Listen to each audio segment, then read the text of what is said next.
அண்டத்தில் இருக்கக்கூடிய கிரகத்தினுடைய வடிவாகத்தான் இறைவன் இருக்கிறான். அந்த இறைவனுக்குன்னு ஒரு இடத்தை ஒதுக்கி நம்ம வழிபடக்கூடிய இடம்தான் பூஜை அறை.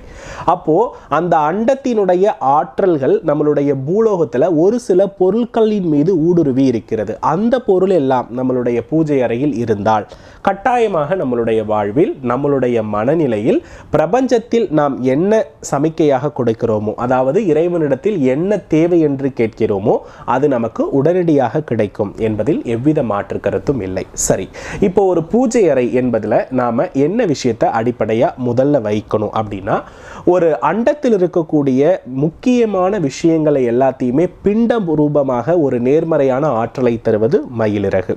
ஸோ ஒரு வீட்டினுடைய பூஜை அறையில் கட்டாயமாக மயிலிறகு இருக்க வேண்டியது மிக மிக அவசியம். குறிப்பாக அந்த மயிலிறகு மாசற்று இருக்கணும். நிறைய பேர் என்ன பண்ணிடுறாங்கன்னா, பொருளை வாங்கி வச்சிட்டாலே அதோடைய தன்மை நமக்கு கிடைச்சிருன்றாங்க. அது தவறு. அந்த பொருளை நீங்கள் எவ்வாறு பயன்படுத்துகிறீர்கள், பயன்படுத்தும் பொழுதுதான் அந்த பொருளுக்கு ஆற்றலும் சுத்தத்தன்மையும் கிடைக்கும். ஸோ அதனால் அதை பயன்படுத்தக்கூடிய விதம் என்பது மிக மிக முக்கியம்.